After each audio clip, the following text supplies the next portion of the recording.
49 అంటే సంతానం, 49 అంటే సంతోషం. 39 ఆంధ్రప్రదేశ్, తెలంగాణ. నమస్తే, వెల్కమ్ టు ఐ డ్రీమ్. నేను మహేశ్వరి. ఆడవాళ్ళలో సహజంగా సి సెక్షన్ అయిన తర్వాత వారికి విపరీతంగా బ్యాక్ పెయిన్ వస్తూ ఉంటుంది. అయితే దీనికి కారణం ఏంటి? సి సెక్షన్ వల్లే అప్పుడిచ్చే ఒక ఇంజెక్షన్ వల్లే ఈ పెయిన్ వస్తుందని చాలామంది అపోహపడుతూ ఉంటారు. ఇది అపోహ నిజమా?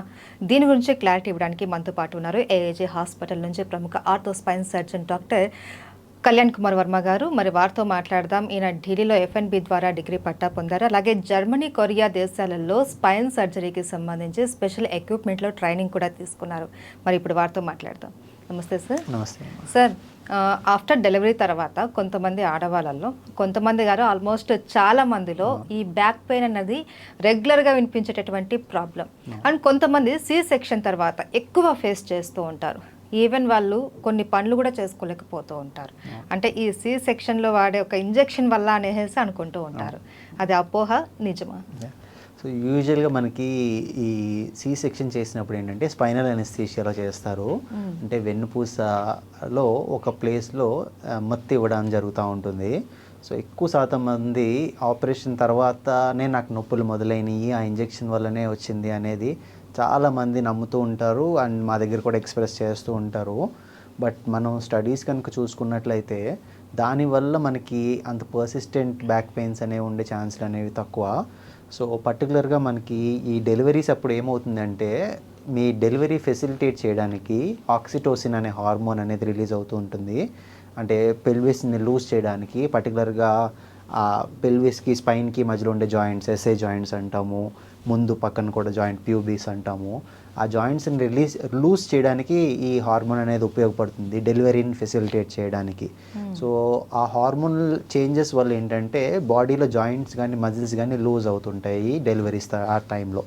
సో మనం ఎక్స్ట్రా ఎఫర్ట్ కనుక పెట్టి ఈ మజిల్స్ అవి స్ట్రాంగ్ చేసుకోకపోతే వాటి వల్ల ఎక్కువ పర్సిస్టెంట్ పెయిన్స్ అనేవి ఉండిపోతూ ఉంటాయి. సో ఎక్కువ శాతం మనకి ఆ డెలివరీ ప్రాసెస్లో భాగంగా మనకి నడుము నొప్పులు కానీ ఇవి కామన్గా వస్తుంటాయి తప్ప ఇచ్చే ఇంజెక్షన్ వల్ల వచ్చే ఛాన్స్లు అనేవి బాగా తక్కువ. అండ్ కొంతమందికి ఈ సి సెక్షన్ ఉంటుంది, ఏమీ ఉండదు. బట్ వాళ్ళల్లో ఎందుకు వస్తుంది అంటారు? అగైన్ మనకి మోస్ట్ కామన్గా మనకి నడుము నొప్పికి రీజన్ వచ్చేసి మెకానికల్ పెయిన్స్ అంటాము. ఎయిదర్ మన కూర్చునే పద్ధతి సరిగా లేకపోవటం వల్ల కానీ, మన లైఫ్ స్టైల్లో భాగంగా ఎక్కువ శాతం సెడెంటరీ లైఫ్లో భాగంగా కానీ, లేదంటే మజిల్ వీక్నెస్, ఎక్కువ పని చేయడం, ఎక్కువ స్పోర్ట్స్ కానీ, ఎక్కువ యాక్టివిటీ లేని లైఫ్లో కానీ ఈ ప్రాబ్లమ్స్ అనేవి యూజువల్గా కామన్గా చూస్తుంటాము. ఇప్పుడు మన ఆడవాళ్ళలోకి వస్తే ఎక్కువ మంది ఇంట్లో హెవీ యాక్టివిటీస్ అనేవి యూజువల్గా చేస్తూనే ఉంటారు. అవి చేస్తున్నా నాకు వస్తుంది అనేది ఒక క్వశ్చన్ వాళ్ళు అడుగుతూ ఉంటారు. సో చేసే పద్ధతి కూడా మనం చూసుకోవాల్సి ఉంటుంది. ఇప్పుడు ఎక్కువ శాతం ఒకే ప్లేస్లో, ఇప్పుడు మన సింపుల్ థింగ్ ఏంటంటే ఒక ఫింగర్ని ఒక 2 నిమిషాలు ఇలా పెట్టి ఉంచితే మనకి పెద్ద ఇబ్బంది రాకపోవచ్చు. అది 10 నిమిషాలు అయితే నొప్పి అనేది ఉంటుంది. అరగంట ఇలాగే పెట్టి ఉంచితే బాగా నొప్పి అనేది వస్తుంది. సో మీరు చేసే పనిలో కూడా ఎక్కువ శాతం, ఇప్పుడు ఇల్లు ఉడవాల్సి వచ్చింది, ఎక్కువ ఒక గంట అలాగే పొజిషన్లోనే ఉన్నారనుకోండి, నడుము అనేది ఈజీగా స్ట్రెయిన్ అవుతూ ఉంటుంది. మీరు ఎంత రాంగ్ పోస్చర్స్లో ఎంతసేపు గడిపితే అంత ఎక్కువ లోడ్ అనేది స్పైన్ తీసుకుంటూ ఉంటుంది. అండ్ ఎక్కువ కాలం అలాగే చేసినప్పుడు ఏంటంటే నడుము అనేది గివప్ ఇస్తుంది, కొంచెం ఇబ్బంది కంటిన్యూ చేస్తూ ఉంటారు అనమాట. అండ్ ఓవర్ వెయిట్ ఉన్న వాళ్ళకి కూడా ఈ స్పైన్కి సంబంధించి ఏమైనా ప్రాబ్లమ్స్ వస్తాయా? ఓవర్ వెయిట్ అనేది ఓవరాల్గా బాడీలో అన్ని పెయిన్స్కి ఒక రీజన్ అయితే డెఫినెట్గా అవుతుంది. బట్ అది మోకాలను ఎఫెక్ట్ చేసినంతగా స్పైన్ని యూజువల్గా ఎఫెక్ట్ చేయదు. పర్టికులర్గా మనం నడవాల్సి వచ్చినప్పుడు బాడీ వెయిట్ అంతా మోకాల నుంచి వెళ్ళటం వల్ల మోకాల అరుగుదలకి వెయిట్కి అయితే రిలేషన్ చాలామంది స్టడీస్లో కూడా ప్రూవ్ చేశారు. బట్ నడుముకు వచ్చేటప్పటికి ఓవర్ వెయిట్ ఒకటి మాత్రమే రీజన్ అవ్వదు. ఓవర్ వెయిట్తో పాటు వాళ్ళు నేను చెప్పిన ఈ లైఫ్ స్టైల్లో కానీ ఇష్యూస్ ఉంటే ఆ బరువు అంతా ఎక్స్ట్రా ఎఫర్ట్ పెట్టాల్సి వస్తుంది. కాబట్టి దానివల్ల ప్రాబ్లమ్స్ అనేవి పెరిగే ఛాన్స్ అయితే ఉంటుంది. అయితే స్పైన్కి సంబంధించి చాలామంది డాక్టర్స్ ఫిజియోథెరపీ అన్నది రికమెండ్ చేస్తూ ఉంటారు. ఈ ఫిజియోథెరపీతో ఎలాంటి ప్రాబ్లమ్స్ మనం కంట్రోల్ చేసుకోవచ్చు? సో ఫిజియోథెరపీ చేసేది ఏంటి అంటే కండరానికి సంబంధించిన ఇబ్బందుల్ని ట్రీట్ చేయగలుగుతుంది. ఓకే, సో ఫిజియోథెరపీ అంటే ఏంటంటే బేసికల్లీ మజిల్కి సంబంధించిన స్ట్రెంగ్త్ని పెంచే పద్ధతులు కానీ ఆర్ మజిల్కి సంబంధించిన పెయిన్ని తగ్గించే పద్ధతులు కానీ మనం ఫిజియోథెరపీతో యూజువల్గా ట్రై చేస్తాము. అండ్ యూజువల్గా అది మంచి రిజల్ట్స్ని ఇస్తూ ఉంటుంది. సో పర్టికులర్గా మనకి పెయిన్ చాలా కాలం నుంచి ఉంది, నార్మల్గా ట్యాబ్లెట్స్తో తగ్గట్లేదు, ఆర్ ఇబ్బంది ఎక్కువ పెడుతున్నప్పుడు ఇనీషియల్ స్టెప్ కింద మనం ఫిజియోథెరపీని రికమెండ్ చేస్తుంటాము. అండ్ కండరానికి సంబంధించిన నొప్పి అయితే కనుక జనరల్గా మంచి రిజల్ట్స్ మనకి ఫిజియోథెరపీతో చూస్తుంటాం.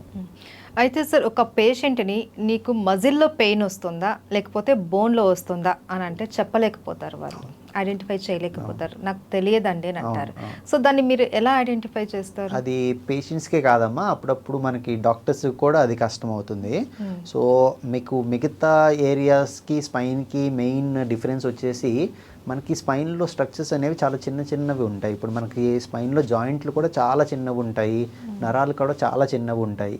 సో పెయిన్ జనరేటర్స్ అంటాం. అప్పుడు నడుము నుంచి పెయిన్ చేసే సోర్సెస్ అనేవి చాలా ఉంటాయి. ఎగ్జాక్ట్గా ఇదే మీకు సోర్స్ ఆఫ్ పెయిన్ అనేది చెప్పడం అనేది యూజువల్గా కష్టం, పేషెంట్కైనా కష్టము, నార్మల్ డాక్టర్కైనా కష్టము. సో అది మనం ఏంటంటే ఒకటి ఫిజికల్ ఎగ్జామినేషన్, మనం వాళ్ళని ప్రాపర్గా టెస్ట్లు అవి చేస్తాము, కొంచెం కాళ్ళు లేపి నడుముని వంచి ఇవి టెస్ట్లు అవి చేసే వల్ల ఒక ఐడియా అయితే మనకి వస్తుంది, ఓకే ఇది సోర్స్ అయి ఉండొచ్చు అనేది. అండ్ ప్రతిసారి ఇది అన్నీ మనకి స్కాన్లో కూడా తెలియవు. ఇప్పుడు మనకి డిస్క్ కానీ నరానికి సంబంధించిన ఇబ్బందులు యూజువల్గా మనకి ఎంఆర్ఐ స్కాన్లో తెలుస్తూ ఉంటాయి.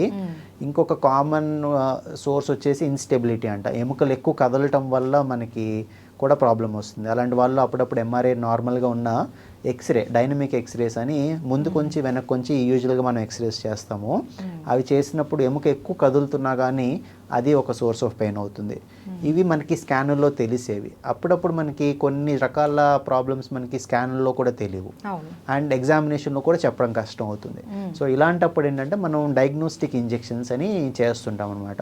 అంటే ఇప్పుడు మనం ఎగ్జామినేషన్ చేసినప్పుడు ఒక జాయింట్ నుంచి వస్తుంది అని అనిపించింది అనుకోండి, ఆ జాయింట్ దగ్గర కొద్దిగా మత్తు ఇచ్చి చూస్తాం అనమాట. నొప్పి తగ్గింది అంటే మనకి ఆ జాయింట్ నుంచి వస్తున్నట్టు. అలాగే నరం దగ్గర ఇంజెక్షన్ ఇస్తాము, ట్రిగ్గర్ ఇంజెక్షన్స్ అంటాం. ఎక్కడైతే సోర్స్ మనకి అనిపిస్తుందో ఎగ్జామినేషన్లో ఆ ప్లేస్లో ఇంజెక్షన్ ఇవ్వగానే వాళ్ళకి రిలీఫ్ వచ్చిన దాన్ని బట్టి మనకు ఓకే ఇది సోర్స్ అనేది మనకి చెప్పడం అనేది కూడా జరుగుతూ ఉంటుంది. సో ఈ పెయిన్ జనరేటర్, ఈ పెయిన్ ఎక్కడి నుంచి వస్తుంది అనేది ఐడెంటిఫై చేయడమే మా స్పైన్ సర్జన్స్ మెయిన్ రోల్ అనమాట. అదే మన సక్సెస్ని ఫెయిల్యూర్ని డిసైడ్ చేస్తుంది. మీరు పెయిన్ జనరేటర్ కనుక కరెక్ట్గా ఐడెంటిఫై చేయగలిగితే మీరు దానికి చేసే ట్రీట్మెంట్ కూడా యూజువల్గా వెరీ సక్సెస్ఫుల్ అనమాట. ఓకే, బేసిక్గా ఈ స్పైన్కి సంబంధించి క్రానిక్ ప్రాబ్లమ్స్ అంటే ఏం చెప్తారు మీరు? స్పైన్లో ఏ ప్రాబ్లం అయినా కానీ 3 నెలలు మించి ఉంటే దాన్ని మనం క్రానిక్ పెయిన్స్ అంటాము. ఎక్యూట్ పెయిన్స్ అంటే కనుక ఏదైతే 6 వారాలు లేదా ఇంకా తక్కువ ఉంటే జనరల్గా ఎక్యూట్ పెయిన్స్ అంటాము. ఇప్పుడు వచ్చే ఎక్కువ మంది, ఇప్పుడు మనం ఒక 100 మందిని తీసుకుంటే కనీసం 90-95% మందికి ఎప్పుడో ఒక టైంలో వాళ్ళకి నడుము నొప్పి కానీ మెడ నొప్పి కానీ వస్తూనే ఉంటుంది. But majority of the times ఏంటంటే వాళ్ళకి 6 వారాల లోపే తగ్గిపోతుంటుంది. దాన్ని మనం ఎక్యూట్ పెయిన్స్ అంటాము. అలా 1 లేదా 2 సార్లు వచ్చినప్పుడు దాన్ని మనం ఇగ్నోర్ చేయొచ్చు, కంగారు పడాల్సిన అవసరం లేదు. క్రానిక్ పెయిన్స్ అంటే ఏంటంటే ఎవరికైతే 3 నెలల కన్నా ఎక్కువ కంటిన్యూస్గా పెయిన్ ఉంటుంది అంటే డెఫినెట్గా వాళ్ళకి ఏదో ఒక సోర్స్ ఉంటుందన్నమాట, ఎక్కడో ఒక చోట నుంచే ట్రిగ్గర్ అవుతున్నట్టు. సో ఆ ట్రిగ్గర్ని ఐడెంటిఫై చేయడం అనేది ఇంపార్టెంట్ అవుతుంది వాళ్ళకి. అండ్ డాక్టర్ గారు, చాలామంది ఇది రెగ్యులర్గా ప్రతి ఒక్కళ్ళు ఫేస్ చేసేదే, బట్ కొంతమందిలో అది దీర్ఘకాలంగా ఉండిపోతుంది అలాగే. ఏంటి అంటే ఏదైనా ఒక వర్క్ చేసేటప్పుడు సడన్గా మెడ పట్టేయడం, నడుము పట్టేయడం, ఇది ఏదో వర్క్లో పట్టేసింది అనేసి అనుకుంటూ ఉంటారు. బట్ అది అలాగే కంటిన్యూ అవుతూ ఉంటుంది. దాన్ని నెగ్లెక్ట్ చేసేస్తూ ఉండడం వల్ల వాళ్ళ స్ట్రక్చరే మారిపోతూ ఉంటుంది. ఈ సడన్గా ఇలా వచ్చే ఈ ప్రాబ్లమ్స్ని ఏమంటారు? అగైన్ అమ్మ, ఇప్పుడు మనం సడన్గా వచ్చిన అన్నిటినీ అగైన్ ఒక కేటగిరీలో పెట్టలేము. ఇప్పుడు మనకి కండరం పట్టేసినా అది మనకి జనరల్గా సడన్గానే రాత్రి పడుకుని పొద్దున్న లేవగానే మెడ పట్టేస్తూ ఉంటుంది కామన్గా. మనకి ఆ డ్యూరేషన్ అనేది ఇంపార్టెంట్. ఆ పట్టేసినా కానీ సడన్గా పట్టేసినా కానీ తగ్గిపోయింది కొన్ని రోజుల్లో, కొన్ని వారాల లోపు అంటే కంగారు పడాల్సిన అవసరం లేదు. బట్ అదే పెయిన్ కనుక మనకి రికరెంట్గా వస్తుంది, ప్రతి నెల మనకి మెడ పట్టేస్తుంది, ప్రతి నెల 4-5 రోజులు మెడ పట్టేస్తుంది, ఇబ్బంది పెడుతుంది అన్నప్పుడు డెఫినెట్గా మీరు ఎవాల్యుయేట్ చేయించుకోవాలి ఎక్కడి నుంచి ఆ ఇబ్బంది అనేది వస్తుంది అనేది. కొన్ని సమయాల్లో ఏంటంటే మనకి డిస్క్ రిలేటెడ్ ప్రాబ్లమ్స్ కూడా సడన్గా స్టార్ట్ అవుతుంటాయి. ఏదైనా బరువు లేపినప్పుడు సడన్గా నొప్పి స్టార్ట్ అయ్యి డిస్క్ అనేది జరిగిపోవడం వల్ల ఇంకా పెయిన్ అనేది తగ్గకుండా ఎక్కువ కాలం ఇబ్బంది పెడుతూ కూడా ఉంటుంది. సో సివియారిటీ ఒకటి, డ్యూరేషన్ ఒకటి, అంటే ఎంత కాలం నుంచి ఇబ్బంది పెడుతుంది, ఎంత ఇబ్బంది పెడుతుంది, ఈ రెండూ చూసుకుని ఒకవేళ ఎక్కువ ఇబ్బంది ఉన్నా, చాలా 3 నెలలు మించి ప్రాబ్లం ఉన్నా కానీ కంపల్సరీగా మీరు డాక్టర్తో ఎవాల్యుయేట్ చేసుకోవడం అనేది మంచిది. జనరల్గా లేడీస్కి సంబంధించి ఈ నెక్ కావచ్చు లేకంటే నడుం కావచ్చు ఇలాంటివి రాకుండా మీరు కొన్ని జాగ్రత్తలు కూడా చెప్తూ ఉంటారు కదా, ఎలాంటి జాగ్రత్తలు తీసుకోవాలి?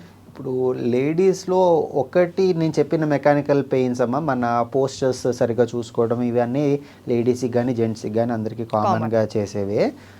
లేడీస్లో పర్టికులర్గా మనకి ప్రాబ్లం ఈ మధ్య నేను ఎక్కువ అబ్జర్వ్ చేసింది ఆస్టియోపోరోసిస్ అనేది చాలా ఎక్కువగా కామన్గా చూస్తున్నాము. అదేంటంటే వాళ్ళకి పీరియడ్స్ ఆగిపోయిన దగ్గర నుంచి బోన్ వీక్నెస్ అనేది స్టార్ట్ అవుతుంది. ఇప్పుడు మన బాడీలో ఎప్పుడైనా కానీ బోన్ స్ట్రెంగ్త్ అనేది ఓన్లీ ఒక 30-35 ఏళ్ళ వరకు మాత్రమే పెరుగుతుంది. 35 ఏళ్ళ తర్వాత మీరు without separate treatment bone strength అనేది పెరగదు. మీరు ఏం చేసినా కానీ తగ్గడం ఒకటే ఉంటుంది. అది లేడీస్లో ఏంటంటే పర్టికులర్గా పీరియడ్స్ ఆగిపోయిన తర్వాత, హార్మోన్స్ సడన్గా ఆగిపోయిన తర్వాత సడన్గా డ్రాస్టిక్గా వీక్ అయిపోవడం అనేది కామన్గా చూస్తుంటాము. పర్టికులర్గా ఈ హిస్టెక్టమీ, ఓవరీస్ తీయించేసుకున్న వాళ్ళలో హార్మోనల్ చేంజెస్ ఇంకా తొందరగా రావటం వల్ల ఇంకా తొందరగానే మనం బోన్ వీక్నెస్ అనేది చూస్తుంటాము. సో ఈ ఆస్టియోపోరోసిస్ రిలేటెడ్ పెయిన్స్ కూడా పర్టికులర్గా లేడీస్లో కామన్గా చూస్తుంటాము.